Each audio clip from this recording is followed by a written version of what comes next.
Butter,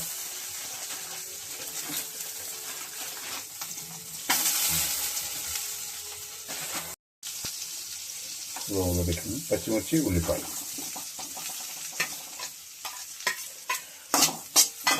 small size చిన్న 2 పోసుకున్నాను. Salt, salt,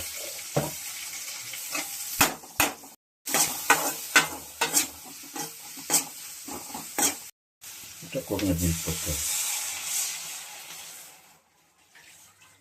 coconut milk, salt, coconut milk boiled అవ్వాలి. మరగాలండి, కొంచెం మరగాలి. మరిగిందంటే వేసేయాలి.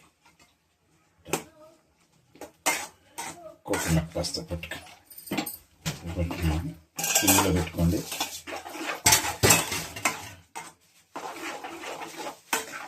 ఆల్రెడీ బాయిల్ చేసి పెట్టుకుంటే కదా పాస్తా, ఒక్క 10 నిమిషాలు మరిగితే సరిపోతుంది.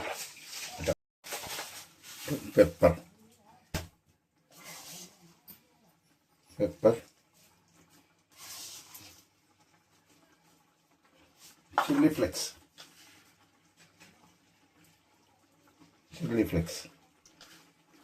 పెప్పర్, చిల్లీ ఫ్లేక్స్, ఈ 2 ఇట్లా కలుపుకోండి.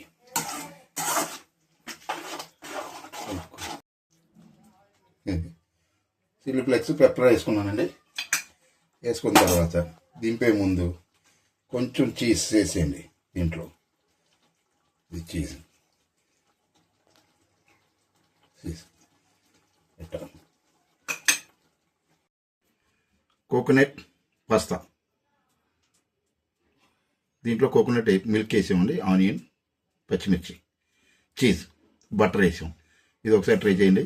దీంట్లో పెప్పర్, చిల్లీ ఫ్లేక్స్ వేసాం.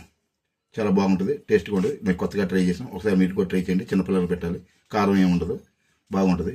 అట్లాగే సెకండ్ ఆప్షన్ దాంట్లో కలుపుకోకుండా వెజిటేరియన్ వాళ్ళు ఉంటే ఇది వేసుకోవచ్చు. లేకపోతే దాంట్లో కలుపుకొని ఆఫ్ ఆయిల్ కలుపుకొని తినచ్చు. ఈ రెసిపీ కానీ మీకు నచ్చితే మాకు కామెంట్ చేయండి, సబ్స్క్రైబ్ చేయండి, లైక్ చేయండి, కామెంట్ చేయండి. Thank you.